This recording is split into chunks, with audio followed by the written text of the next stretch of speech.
Welcome to the Big Bets on Campus podcast. This is the Group of Five Deep Dive. I'm Mike Calabrese, joined by Duck.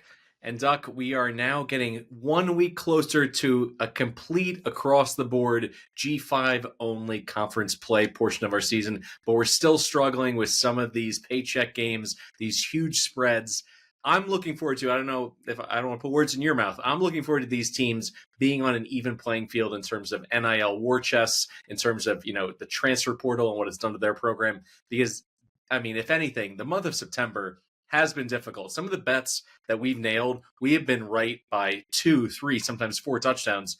And in some other cases, it's gone the other way because it's so difficult, the talent disparity. Stuckey has actually been talking about this the last 2 weeks on BBOC Live. It can be difficult to get in and figure out really what the differential is between these G5 teams, and particularly the teams at the bottom rung of the G5 and some of these monster programs from the Power Four that are going to go 2, 3, 4 into their depth charts. But at the same time, then it brings into account the coaches. Do they want to run it up? Are they a Kirby Smart and they don't care about laying a big number on somebody else? Or are they an absolute maniac like former G5 hero Kurt Signetti, who absolutely just wants to murder Indiana State for some reason? He was bringing Mendoza's out of the woodwork. He was shaking the Mendoza family tree and people were falling out throwing touchdowns. So it can be so difficult at this time of year. Do you feel the same way that I do, that you can't wait to just get into the meat of conference season? And it kind of brings back all the work we did in the preseason with the conference previews, where apples to apples, we have a better feel for where these teams should slot. Yeah, I wholeheartedly agree. It's going to be nice to get these teams on an even playing field. It's going to be nice to get these teams competing against teams that are more their speed, more their talent level. Will eliminate a lot of the blowouts. It'll be really good to start conference play, and I'm excited to just see how these conference races take shape. We've seen teams in the MAC, for example, at the top of the MAC that have played really well, kind of the usual suspects that are there. We've seen Conference USA already now turn into a complete crapshoot, where Liberty was the perennial favorite, and they are just hot garbage. And we've now seen that league opened up to 5 or 6 other teams. The Sun Belt looks like it's going to be a fun race out west, which is good for you and for Southern Miss. So there's a lot to really get excited about in G5 football, and I am thrilled to start to get it ratcheted up. Now, before we get into our best bets, the rest of our card, our Moneyline underdog, everything that you've known and loved here at the Group of Five Deep Dive, we got to get into our sounding off segments. And I got to talk about UAB for a moment because they're definitely in podcast prison for me. They have to go. I finally played Trent Dilfer. They played a pretty solid first half. They opened the game with a kickoff return for a touchdown. And in the last 2 weeks, 55 first half points, second half points, 0, nada, nothing, goose egg. I don't understand what the hell they're doing in the locker room. Every announcer, across the country always says, well, they're going to get in the locker room. They're going to scheme some things up. They're going to make some tweaks. I don't know what UAB is doing. I know the barbecue's great in the Magic City. Maybe they're just eating full racks of ribs, kicking their feet up, entering their names into the transfer portal on their phones, because they've come out and laid an egg back-to-back weeks, and they're playing Akron, for Christ's sake, on Saturday. Very frustrating. And also the fact is their defense showed up in the second half. I really just needed one more touchdown. And oh, by the way, Finley on a 2-point conversion, if he doesn't get it, then it's a 5-point game, a touchdown I can cover. He goes full John Elway from the 98 Super Bowl, just helicoptering in from 4 yards out. Where the hell did that come from? Also, if we're sounding off, hand up, I bet on Trent Dilfer. I deserve to wear the dunce cap, the clown makeup. I get it. That was a best bet. It was the wrong call. And really at no point in the fourth quarter did I feel like they were going to cover. But I just want to make sure that the blame still squarely lands at his feet. I'll take a little bit of it. But how can you score 0 points in back-to-back weeks? I have not seen a point differential like this. 55 points from first half to second half in years. I can't put it together how you can play A- football on offense and then an F in back-to-back weeks, considering the opponents they were playing. What are your thoughts, Duck, on Trent Dilfer? Right now, 2-1, certainly doing enough to keep his job, but it looks like under the hood, there's still all kinds of issues. Major issues, and really the defensive issues reared their ugly head. You give up 4 touchdowns and all those yards in the second half to Akron, and really just took their foot off the gas in the second half. I was stunned to see it. I thought they were really going to be able to continue what they did in the first half, and the drive chart just was terrible, and it almost was just that they got into this mode where they were just trying to preserve the W and try to get out of that stadium with a win. Really, atypical Trent Dilfer football. We've seen him really play meaningful snaps in the second half of games, whether his team's ahead or whether they're getting blown out. We've seen him kick field goals in the second half that seem meaningless, and he's used those moments to try to get his team better. And just saw it look a little bit jerky in the second half against Akron. I was really stunned to see that he really changed some of his tendency up there. Now, you're not targeting a player or a coach. You're going for the referees here, the Zebras, and you got a bone to pick. I mean, I've seen it this season, but it was really bad in week 3, and I just don't understand why we see this consistent throwing the flag for phantom holding or these crazy penalties where they're so ticky-tack. The flags are up. Teams across the country are being penalized more. And I can't tell you how many times I saw that impact scoring plays. 4 different drives in Iowa State, Arkansas State. They took scoring plays off of the board for the most ridiculous phantom hold or ticky-tack foul. We saw it happen in the Utah game. We saw it happen with Goose and Troy. It cost Troy their quarterback. They threw a 75-yard touchdown pass on the 3rd play of the game. It was negated by a phantom penalty. And then Goose gets hurt 2 plays later. So maybe it doesn't play out that way for Troy and for Goose. And I mean, let's stop throwing the flag on these ticky-tack fouls. I mean, I want to call the game fairly, and I want to call it by the letter of the law. But you got to know it's an art to referee, and we're not here to see you, ref. So keep the flag in your pocket from time to time. Come on now.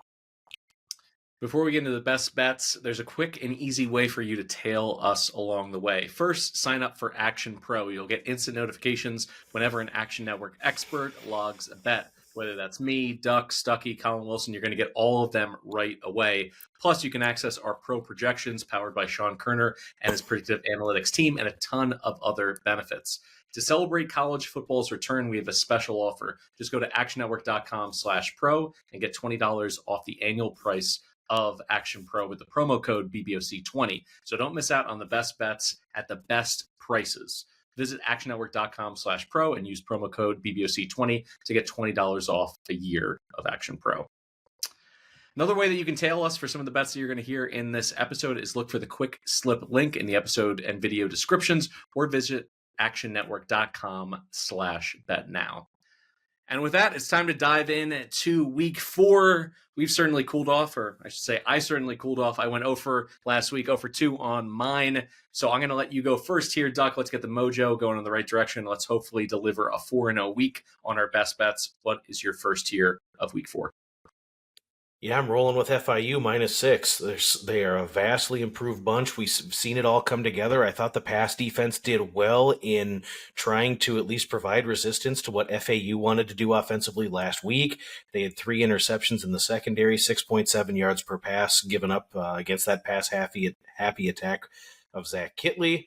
And they finally won the Shula Bowl for the first time in 7 years. I really believe that FIU is starting to put together a bunch that's going to be live to win the conference.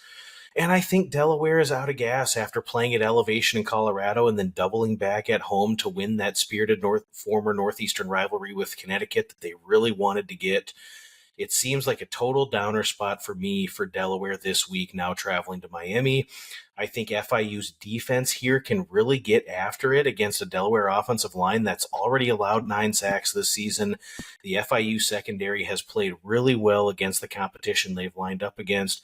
I'm thrilled, by the way, all 3 levels of this defense are playing. The red zone production has been exceptional. 12 red zone trips against FIU already this season. Just allowed 3 touchdowns only given up. So they're really blowing up when it really matters. I think we're going to see it be a problem for Delaware here. They've got little faith in their kicker here. So I look for Delaware if they get down inside the 20. They don't want to kick field goals, and they don't believe in their field goal kicker. He was 0 for 3 before he sniped that field goal to send it to overtime last week against UConn. I think we'll see empty possessions for the Blue Hens. And I just think the offense is just going to seemingly be out of gas after the last couple of weeks. When we look at Keon Jenkins, he's played really well for FIU, 75% completion percentage on his throws last week, while showing poise in the pocket and making really smart decisions with his feet when necessary. Keyshawn Owens is running the ball well, and now you're going up against a defense that's 118th nationally in defensive rush EPA per play. Delaware is 125th nationally in defensive rush explosiveness surrendered, and they're 91st defensively in success rate. So not good. I think Delaware's gonna be a feisty bunch this year and a feisty out, but I think they're out of gas this week. So I'm dropping the hammer with the Panthers. They're gonna get a big conference win at home.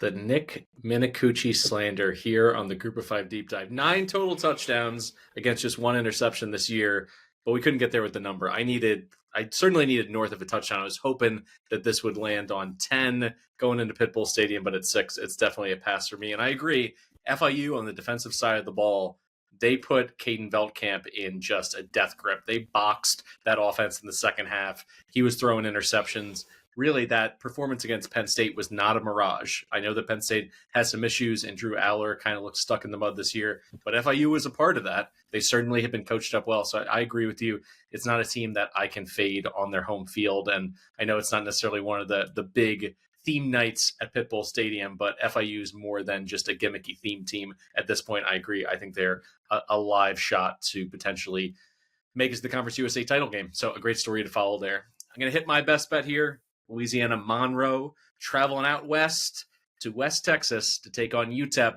I'll lay the points with the Miners, laying 4.5. I'd lay up right to the edge of a full touchdown. I said in the preseason, our very first preview of the year, if the quarterback position popped for UTEP and the patchwork offensive line came together, this team was going to be a threat in the conference. Well, Malachi Nelson has been fine. He just completed 2/3 of his passes against Texas in a no-sweat cover. They were catching 40 points. They only lost by 17. And that was all without Cam Thomas, who was out for at least a month with that knee injury. The line play, by the way, has been passable. Not great, but they're kind of hovering around the hundreds in terms of run blocking and pass blocking per PFF. That shows up on tape. Malachi Nelson's not running for his life. They are able to open up some lanes, in this running game. And when you give Hashawn Wilson an opportunity and some space to operate, this kid can pop. He's averaging over 11 yards per carry thus far this season. And I think he's going to be able to keep it up against a Monroe defense that is certainly not gangbusters against the run. Scotty Walden's system with Kenny Odom at wide receiver, being able to build a game plan around him, I think that's enough for them to score a lot of points in this game. But this play is really predicated on ULM's offense against UTEP's defense. And I want to hear your take on this, Duck, because deep diving what ULM is this year, it was one of your first plays of the season. I watched more than I probably should admit in mixed company. And certainly if people want to walk away from me at a cocktail party, hey, do you want to talk about St. Francis against Louisiana Monroe? No one did. But I watched like 3/4 of that game.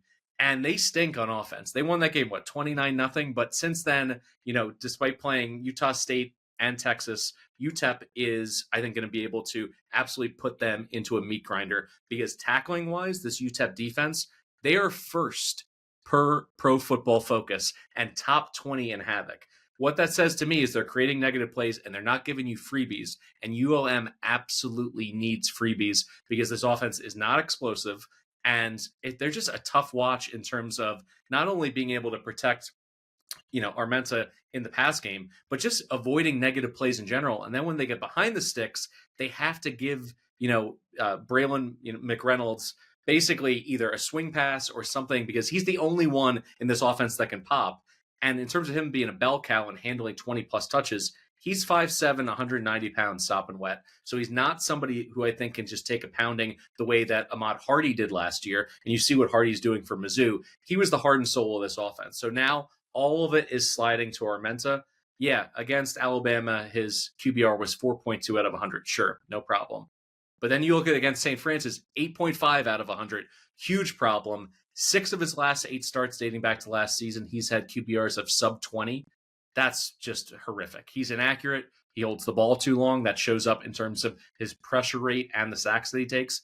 UTEP by 2 touchdowns here. I think, I never like to get too far ahead of myself, but I think this is a ladder potential play. I think they're going to win by north of 2 touchdowns. So if you want to go ahead and play it at 7, play it at 10, play it at 13.5, I think there's value there. Am I being too rough on Coach Vincent, who we both like? We respect the guy. But last year, he was a magician. He turned lemons into lemonade, but a big part of it was Ahmad Hardy. He's not there anymore. I think this offense is going to fall off a cliff in the next month or so.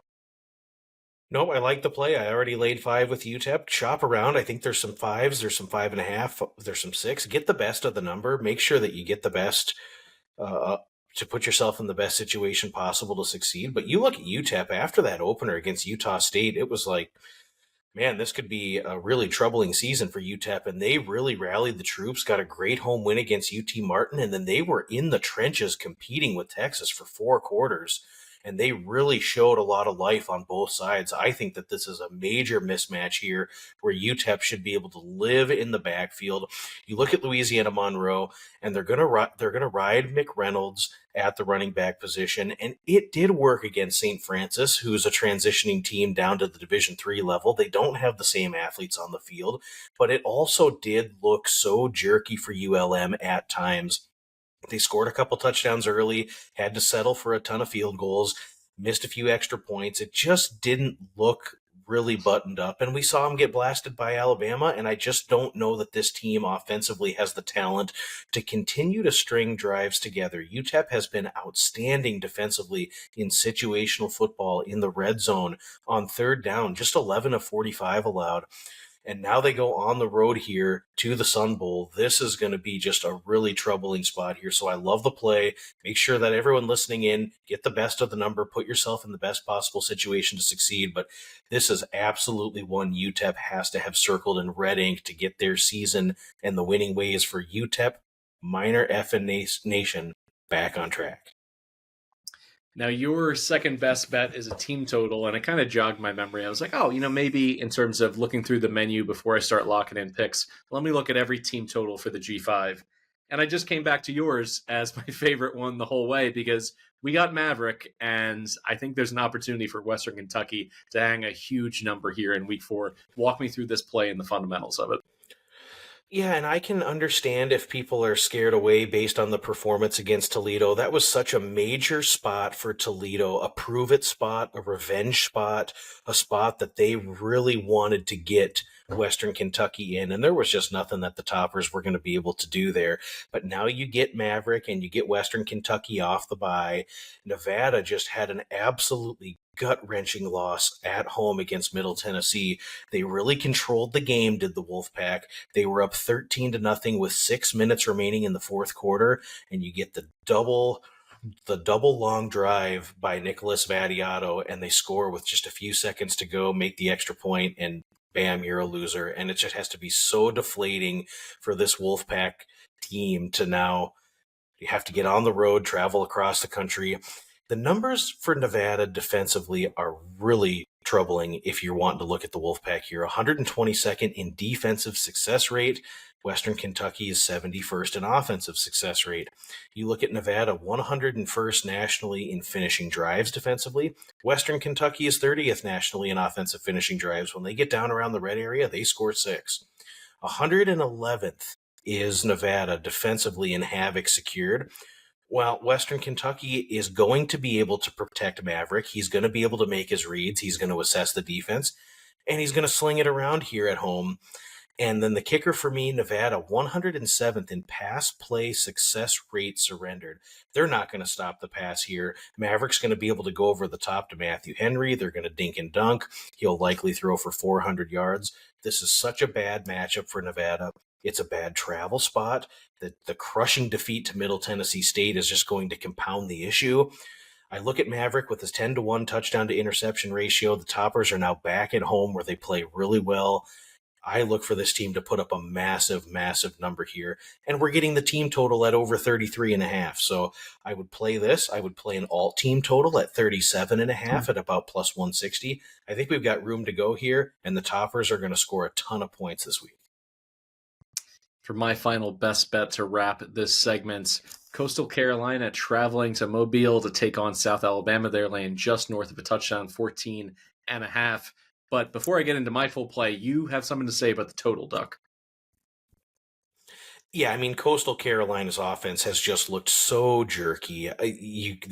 13 points against Charleston Southern. Anyone else in this conference would have scored 40 or 50 points against the Charleston Southern Buccaneers, and they were struggling to convert third down. They couldn't complete a forward pass. They've already pulled the plug on the Morris experience and have gone to Tad Hudson, and I just don't see Coastal being able to move the ball, convert third downs. They're not going to be able to run the ball on South Alabama, who I've been very impressed with in their performances competing against Tulane and South Alabama.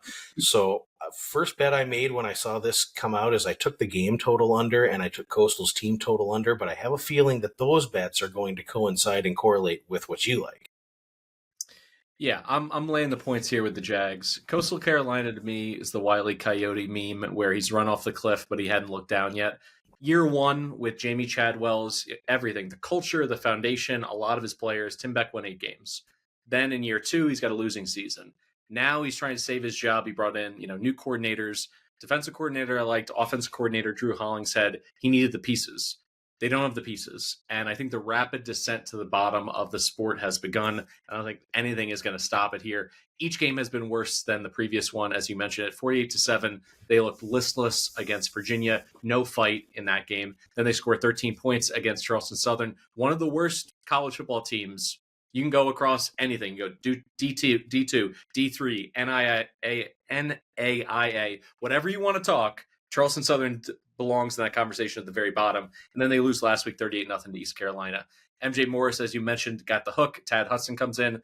Either one of them, you put them together, 0 passing touchdowns. This is an air raid offense, 0 passing touchdowns and 6 interceptions. And then South Alabama, I mean, they have an offense. Bishop Davenport to Devin Voisin. The connection is real. Despite playing Tulane and Auburn, who you mentioned, he's already got 19 receptions, 266 yards, and 4 TDs. Kentrell Bullock has gone across the century mark twice in 3 weeks, and he's going to be able to shoulder one of the heaviest rushing loads of any back in the G5. So in terms of having a bell cow to rely on when they get the lead and kind of to break the back and the will of this Shantz defense, he's the guy to do it.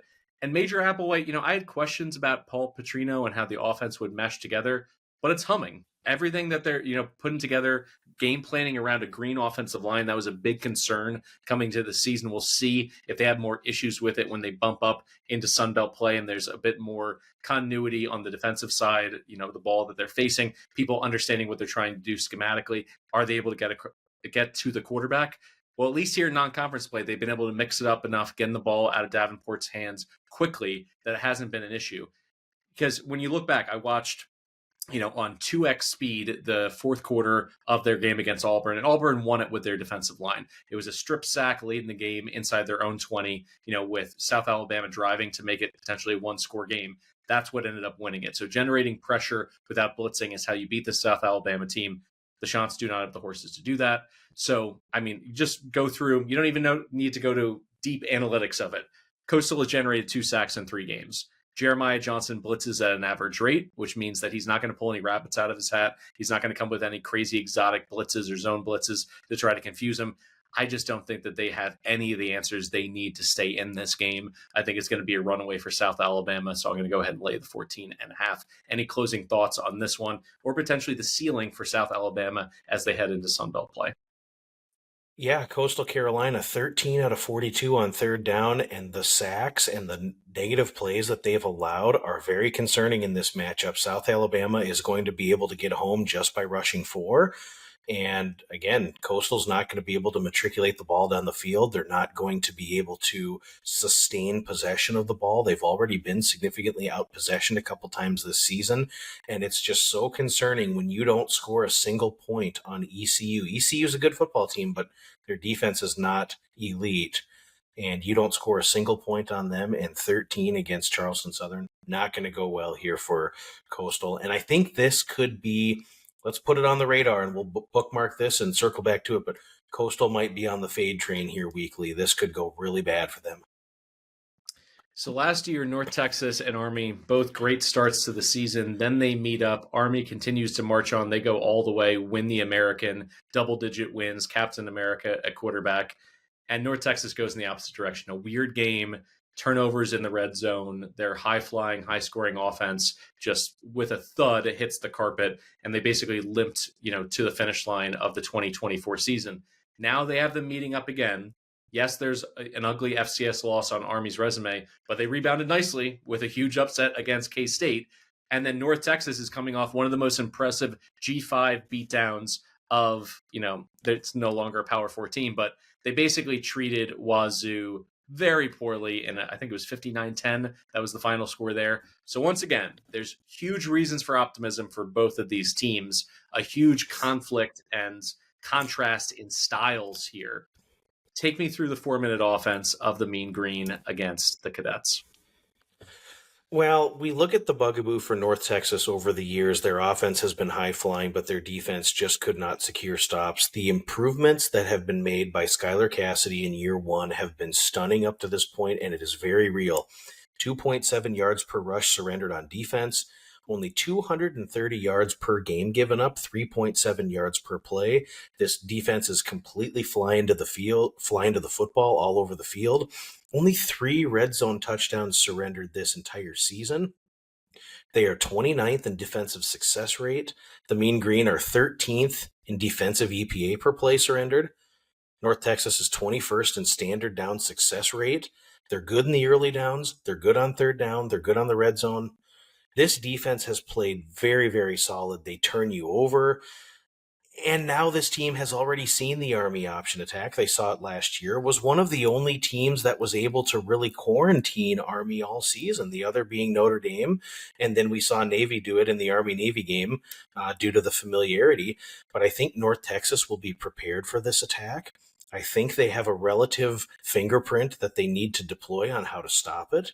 And we're now seeing truly Army is missing their explosivity and their punch on offense. Their comeback win against Kansas State, in my opinion, says a lot more about the Wildcats than it does Army. I was stunned at the apathetic nature of the team. Kansas State looked so dejected, and up 13-0, they had a chance to completely put the stranglehold on Army, and they didn't do it. Let's dive into Army's offense real quick. Just 3.8 yards per rush and 91st nationally in offensive explosiveness this season. They don't have a lot of the chunk plays. They don't have the pop plays. They're really missing Bryson Daly and Kanye Udo to really provide that explosiveness. It's just simply not there. 77th is Army in offensive finishing drives, and they're 93rd in offensive success rate. When you're not achieving successful plays consistently, you're consistently behind the sticks, you're in an unfavorable down distance, and I'm not banking on Army being able to throw their way out of it against this team. Now, when you look at North Texas offensively, Mestamaker has just been brilliant this season, 70% completion percentage, 9 touchdowns. He has not thrown an interception this season, and he doesn't make mistakes. Army defensively is 114th in pass play explosiveness allowed and 95th in pass play EPA. Army played FCS Tarleton State, and Tarleton was in as bad a situation as you're possibly going to get from a schedule perspective. They had short rest. They were traveling back to Texas from Portland. They had 48 hours to regroup. They had to double back and get on the plane. Army had the lead in that game and let it get away. And I don't think that Army's going to be able to defend the passing attack, just like they couldn't defend Tarleton's pass attack. Victor Caballas was able to throw it around against Army consistently for 4 quarters. Kansas State wasn't able to really exploit Army's secondary. North Texas is absolutely going to eat this back 7 alive through the pass. I'm just not buying it here. I took North Texas at +3 on the openers. I would go back right now for Moneyline -120 on North Texas. They are going to win this game on the field, no points needed. And I really think this is going to be a springboard type of game for North Texas to win the conference, or at least to get close in position to have a say in what's going to happen in the American Conference in late November. They're still 10-1 to win the league, and they're still undervalued. We turn now to our Group of 5 Moneyline Parlay. I'm going to add a leg at +125. Duck is chipping in a big one, +245. Payout's going to be close to 7-1. You can go ahead and shop around. Get the best numbers, obviously. Let's start with Southern Miss, +125 in Ruston, taking on Louisiana Tech. We all took flyers on Southern Miss, here in BBOC lands, any number ranging from 25-1 to 40-1 to win the belt. We did that because the coaching upgrades, not just the head coach, specifically the coordinators, Blake Anderson working with Braylon Braxton, piqued our interest. The defense had an opportunity to be special in the secondary if everything gelled. Well, 3 games in, USM is 2-1. They lost to Mississippi State in the opener by 17, but that's a loss that is looking like a quality loss at this point. Mississippi State is now receiving votes in the AP poll, essentially ranking them 29th in the country. And after that, they handled Jackson State, and then they dominated App State 38-22 at home with a big game from Braxton. So when I flip over to the defensive side of things and I look through some of the tape, the secondary I was hoping to see that I was hoping would pop. They're coming off 3 interceptions against App State. Now here comes an overachiever, in my opinion, in La Tech. Honestly, I didn't see them playing this well this season. They shut out Southeast Louisiana. They pestered LSU for 4 quarters in a respectable 23-7 loss in Death Valley. And then they nuked New Mexico State, who I'm pretty low on, but they still beat the stuffing out of them 49-14 at home. But when you dig into the box scores, you don't have to look far before you see some red flags. The passing game is a mess. Despite an FCS opponent and New Mexico State, they're 120th in yards per game through the air. If they go with Blake Baker, he's a risk taker. Easy for me to say. He's got an ADOT of 13.2. But the thing is, he's completed less than 50% of his attempts. No big-time throws yet. And I like Jason Seymour to he's going to lay a trap or two for this kid because he's just not efficient. He's not processing quick enough. He's not accurate enough with the ball. And he's somebody who wants to push the ball downfield. To me, that's a perfect recipe for an overthrow interception or two. And really what he brings to the table is he's a dual threat. The kid can really run, but Seymour's defense did a great job bottling up a Jackson State quarterback by the name of Jacobian Morgan from he, at the FCS level, is a good dual threat quarterback. But if you want more evidence that he knows how to do it with a mush rush, with QB spies, look at what he did last year as Marshall's defensive coordinator. He corralled Alonzo Barnett III from James Madison. No one really did for the last 2 months of the season last year.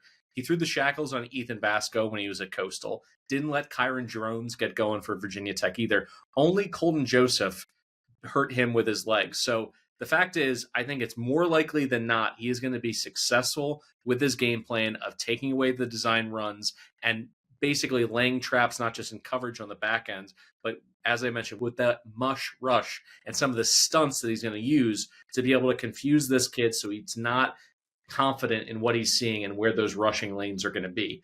If you go ahead with that and you throw in some zero coverage or single high safety and you say, go ahead and beat us downfield, I don't think the kid can consistently do it. I think the wrong team is favored here. At the very least, I think this should be a coin flip. So any plus money is a play on the Golden Eagles here. I'm on USM. Are you still as confident as you were in the preseason about the upside of Southern Miss? Yeah, and I want to be clear on this too. This is not just a team that we're falling in love with and then blindly betting no matter what. We're still seeing significant undervalue in Southern Miss. And anyone listening in is probably on the app and you've seen my action come through. They've seen your action come through. I bet Southern Miss against Jackson State. I bet Southern Miss last week. I've already put a play in on Southern Miss against the number this week. We are doing that not necessarily because we've fallen in love with the team and the coach and the personnel, but we're betting numbers, we're betting on undervalued situations, and the disrespect for Southern Miss just continues to be there when now they're stepping down in class. They play in a stronger conference, they have better athletes. Conference USA is widely regarded as the weakest of the Group of 5 conferences, and I still don't have as much faith in Louisiana Tech as a lot of other people are starting to buy into. The offense looks so jerky. They really haven't gotten it all humming together. A lot's been made about the new offensive coordinator that was brought in, but we're still just not seeing the high-flying Sonny Cumbie offense that he said he was going to deliver. We haven't seen it during his tenure at all. And so I just want to be clear for people listening in too. Like, we like this Southern Miss team. We're betting them for many more reasons than just because we've fallen in love with this bunch. So they're a good team. They're undervalued. We're going to continue to play them if the numbers make sense. And so I love the Moneyline play. It's an old rivalry. It's the black and blue rivalry with Southern Miss and Louisiana Tech. These teams don't like each other very much, but make no mistake about it, Southern Miss is going to show up here ready to go. All right, walk me through the ECU portion of this. It's a bigger swing, as I mentioned at the top of this segment, but there's a lot to like about what they're doing. They're clearly coming off, a confidence-boosting winning going away 38-0 last week.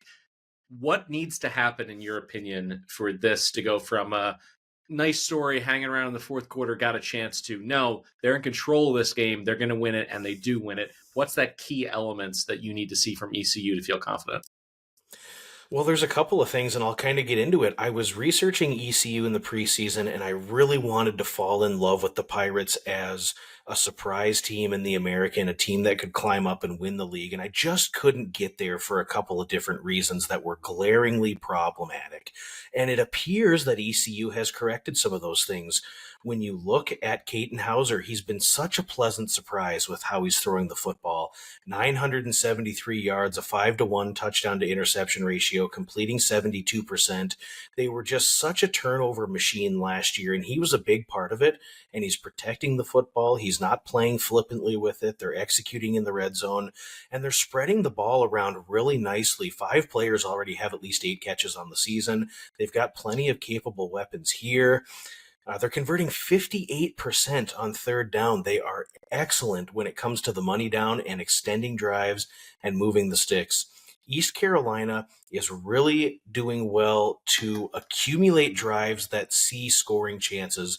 The Pirates have 20 red zone attempts already this season. They had 9 red zone attempts last week against Coastal Carolina. So I really like what I've seen from ECU offensively. They lost Harris, their bell cow running back, and they've really been able to pivot to a little bit of a different style, and they've been really doing well at protecting the football, executing on third down, and they're moving it into the red zone, and they're cashing in when they do.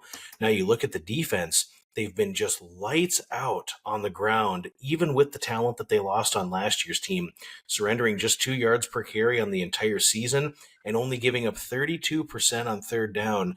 If you just go look at the film, from the second quarter on against North Carolina State, they've been flying to the football. They've been tackling very well. They're creating turnovers. It's been absolute lights out from the Pirates defense. I'm very encouraged by that.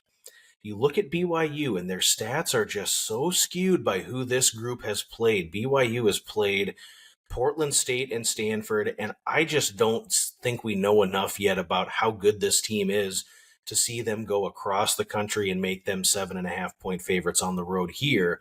I'm not impressed by the 69-0 blowout of Portland State because they just ran it up at home against a team that just cannot compete on that level.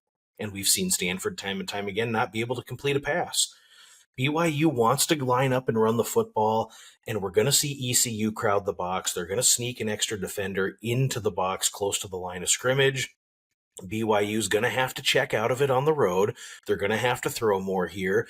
And when I put on the film and I watch Bachmeier hold the ball and go through his progression and hold it and continue to hold it and continue to hold it, it's painful. It's just painful to watch, and it's not going to work well against this ECU team that's getting to the quarterback, creating negative plays. He stares down his primary target from time to time, and it's going to get BYU in some major trouble when they go up against the athleticism of ECU's defense here. This is a rare opportunity for ECU in hosting a Power 4 program in their building. I think BYU still is significantly downgraded from the team that they were last year. We've seen Ratzlaff dazzle now at Tulane, and they don't have him anymore. It's going to look a little wonky here. I think ECU is going to be able to torch the Cougs secondary. They haven't been tested all season. Nobody's been able to even complete a pass because they don't have the talent. Their opponents didn't have the talent to throw it around. ECU is really going to challenge BYU here. I will not be surprised at all. If you've got the app, you've seen the plus 7.5 come through on ECU. I love the Pirates on the money line. No quarter given. ECU is going to win this game on the field. Check out the Parlay Express account in the free award-winning Action Network app, where we'll be posting the G5 Moneyline Parlay. You'll find a bunch of other fun long shot bets and parlays there as well. You can also find the quick slip link in the podcast and video description, or actionnetwork.com/betnow to find and tail some of the bets we've discussed today in our episode, including the G5 Moneyline Parlay. All right, now time for the best of the rest. We go through our 2-minute offenses, 3 plays each. All right, rush to the line here, Duck. What do you have for us? We're going to stick with the FCS theme. That's been a really fun segment. So 2-minute drill. Harvard opens their season against Stetson. Jaden Craig is a complete dude at the Ivy League level at quarterback. Completed 61% last year while throwing 23 touchdowns to just 3 interceptions. Harvard has two significant mismatch creators at tight end, and it's going to make pass coverage a nightmare for Stetson. We should see Harvard in the gun, but they're still going to run some 12 personnel. They're going to run the football. Stetson's special teams is very, very poor. They surrendered a kickoff return touchdown and a punt return touchdown last week against UT Chattanooga. I'm looking for Harvard here to create significant explosive plays in the return game that'll set up short fields. Stetson had 3 plays last week longer than 10 yards, and those are the only plays the only explosiveness that they had against UT Chattanooga. They are not an explosive offense, only had 8 first downs and 29 total rushing yards, and that was the first FCS level opponent they had played all season. 3 of 15 on third down was Stetson. It's really going to go wonky here. The projection is Harvard minus 30. I'd lay up to 34.5. The Crimson are going to roll. Next one, everyone's dogging on Virginia Tech. They've looked terrible this season. They just fired Brett Pry. The season's in shambles, and now Wofford comes to town. Virginia Tech is projected at just minus 26. I would lay up to 37.5 in this spot. We know Virginia Tech is a mess. We know the offense has just really looked wonky, and the defense couldn't get Old Dominion off of the field while allowing 49 points. And I want to lay 4 touchdowns with the Hokies. Am I nuts, Duck? Yes, I am crazy, but Wofford is so bad at the FCS level, and they will not be able to compete here. They've accumulated 181 rushing yards in 3 total games on 81 attempts, has Wofford, 2.2 yards per carry. 68 of those yards was on 1 play. They can't run the football. They cannot protect the quarterback. They've rotated through a couple quarterbacks, and it has not worked well, just 41% completion percentage. 7 of 39 on third down. Wofford's going to get buried here. Last one, San Jose State hosts Idaho. Idaho's a good FCS team. This projected line is anywhere from 6.5 to 8.5. I would lay 13.5 here with San Jose State, who's in a major save-your season spot after starting 0-2. Jose's gotten off to a bad start, but they've got the bye week now to retool the offense. We know they've found their replacement for Nick Nash in Danny Scudero. He's absolutely electric. 249 receiving yards and 16 yards per catch. We saw Idaho shred a non-scholarship FCS team, but when they played Wazoo and last week against Utah Tech, the offense just looked really wonky. They can't throw the ball. They're not going to be able to play catch-up when they're down. San Jose State is going to bury Idaho. I think they win by 3 or 4 touchdowns. All right, time for my 2-minute drill. Let's get started. Ball State at UConn. The Huskies laying 20.5. This is a trust your numbers situation. To me, Ball State is a bottom 10 team in the FBS. They got rocked 73-3 to start their season by Purdue and Auburn, and they needed a last drive stand against New Hampshire to salvage a win against an FCS opponent. The running game can work. Ashley has wiggle and can turn on the jets. Kyle Kelly is a very good runner, but he's essentially a wing T quarterback. Let's call it what it is. You don't want him throwing the ball more than 15 times or it gets really hairy for the Cardinals. You know, he processes too slowly. His offensive line is total shit. He takes too many sacks. He's already been sacked 11 times in 3 games this season. Whereas UConn on the other side, they should have beat Syracuse. And this offense is pretty nasty. Skylar Bell will victimize this Ball State secondary. He's second in receiving yards among G5 receivers if we lump UConn into the G5, 322 yards there already. And Fignano is spinning the ball. Like, I look at him, 5 TDs, no turnovers, 6 big-time throws, only 1 turnover-worthy play, 66% completion percentage, a healthy ADOT, and his line is 41st in pass blocking. I think this has all the makings of a 40, maybe 50-point game out of UConn. And yes, the UConn defense got worked by Delaware, but they were super competitive against Syracuse. So taking those highs and those lows and figuring they're going to be somewhere in the middle, they're going to get some stops. They're going to get off the field. I'll go UConn 45, Ball State 20. All right, next, a couple letdown spots. Georgia State catching 27.5 at Vanderbilt. We know that Diego and Clark Lee are big game hunters. They take down Alabama last year. They throw serious scares in LSU and Texas. They beat the crap out of South Carolina, basically ruined their season, knocked Sellers out. They looked like the more physical, vicious, ruthless, throat slash kind of team out of the SEC compared to the doormat they've been in previous years. But when they play the dregs, they go through the motions. They lost to this Georgia State team last year. They were tied with Ball State in the 4th quarter. I think this is an absolute letdown spot. And whether it's TJ Finley or Cameron Brown for Georgia State, they've looked pretty good, particularly Brown. Brown, I think, he's thrown 5 touchdowns, 0 picks. whoever's throwing the ball, they're throwing the ball to Ted Hurst, who's one of the best G5 wide receivers. He got 275 receiving yards through 3 games. So give me Hurst to secure a backdoor cover in this game. 27.5 is too many points. I have this closer to 3 touchdowns, so I'll take the value. Going to close this out with another letdown. Georgia Tech coming off just an absolutely transformational win for them. All of a sudden, they're in the ACC driver's seat. And this has been more of the same from Brent Key. 11-5 against the spread as a dog, 7-1 straight up against ranked opponents. But when you look at the other side of the coin, 14-15 straight up against non-ranked opponents. And as a home favorite, he's simply treaded water against the spread, 4-1 against the closing number in the past 2.5 seasons. Temple got humbled by OU, but there's still indicators that they are a good dog. They've yet to turn the ball over this season. Casey Keeler last year at Sam Houston, 4-2 as an underdog with 4 outright upsets. He's won an FCS national championship. He knows how to talk to a locker room that got humbled. He went through the transition at Sam Houston. They took some bad losses. They went from highs to lows. He kept them even keel. I love what he's doing. And finally, Georgia Tech would be wise to put Haynes King in bubble wrap. Everything's ahead of them this season. The schedule is forgiving, but all goes off the rails if he gets injured and they lose him for an extended period of time, or God forbid, a season-ending injury. You're going to see second and third stringers in the second half of this game. I'll take the Owls plus 24. All right, that is it for our 2-minute drills, which means we're going to close out this episode with our Tug of War. No big deal. Back-to-back winners for me. I am now at Duck's 40-yard line. He's backing up, maybe heels on his red zone. Let's see if he can get a win. I'll let him go first here in this matchup between Bowling Green and Louisville. The Power 4 team laying just shy of 4 touchdowns. 26 is the number, with UL being favored. Yeah, so, we're trying to find something we disagree on. There wasn't a ton this weekend, but I do think that Bowling Green has shown a significant amount of fight in recent weeks. We saw Louisville in major trouble against James Madison. They were being pushed around in the trenches for 2.5 quarters. And while I don't think Bowling Green is going to do that, they have had elevated quarterback play from Drew Pine, and the defense has been tougher than expected, holding teams to just 3.2 yards per carry on the ground and 11 out of 34 on third down.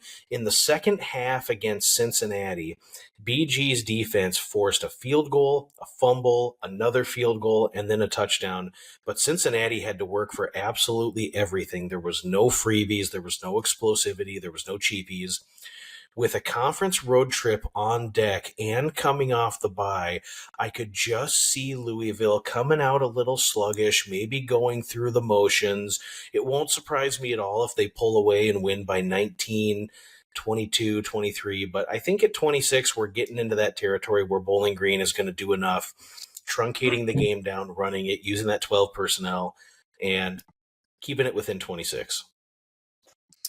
All right, when I look at the other side of this, I feel comfortable laying the number because a couple weeks ago, a best bet for me was against this same Louisville team. I had James Madison plus 14.5, won by the hook.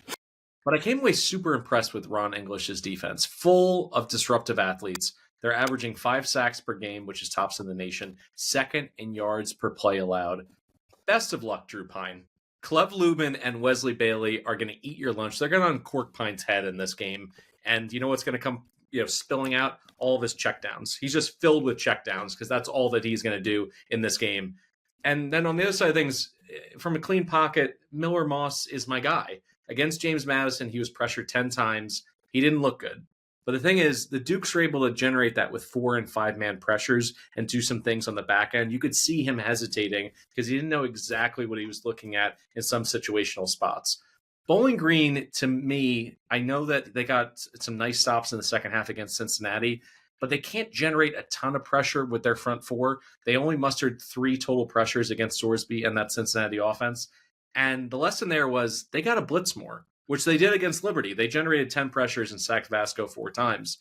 Here's the thing, though. If you look at Miller Moss's entire career, when he knows that a blitz is coming, he is a big play killer. Like, you look at his seasonal ADOT against the blitz this season, 14.8 with 2 touchdowns and no picks. In a full sample size, a full year in 2024 at USC, 13 TDs, 2 picks against the blitz. And it was even better in 2023 with a PFF passer grade of 91.7 when facing the blitz. So they're kind of in a damned if they do, damned if they don't spot. And then there's Isaac Brown, maybe the best explosive runner in the entire country. If you have a big number to cover, you want those one-play touchdowns of 50-plus yards. Brown has the highest breakaway percentage in the sport, which means 84% of his rushing yardage this season has come on runs or 15 yards or more. He's insanely explosive. I think that's going to get them over the hump. And when Bowling Green is down by 3 and 4 scores and they have to pass the ball and Louisville's pass rushers can just pin their ears back, I think that's going to be bad news for Drew Pine. If there was a side market, an exotic market for Pine not to finish this game and for another quarterback to play at least a full quarter, this would be the one to do it. I think he's going to be a pinata in this game and they're going to beat the crap out of him. So that's my thought here. We'll see if I can make it 3 in a row here on the Tug of War. And that's it for this episode. So we've done it. Another one in the books of the Group of 5 Deep Dive under the Big Bets on Campus banner. Thanks for tuning in. As always, don't forget to download the free award-winning Action Network app and leave us that 5-star rating and review wherever you listen to the podcast. I'm going to go ahead and pick a 5-star review in the next episode and give out a free $10 future. And remember, if you'd like to tail some of the bets that we talked about in today's episode, look for the quick slip link in the episode description. You can also go to actionnetwork.com/bet now to find those as well. If you haven't already, please subscribe to our YouTube channel. Search for BBOC and you'll have access to all of our college football content. Some of it actually comes out earlier than it'll come to your podcast feed. So if you're always in search of the best angles at the best prices, you have to be subscribed to the YouTube channel. Check out our guy Stuckey on the favorites every Tuesday, Thursday, and Sunday. He's now in the captain's chair there. And thanks for listening to the Big Bets on Campus podcast. And as always, best of luck with all your bets.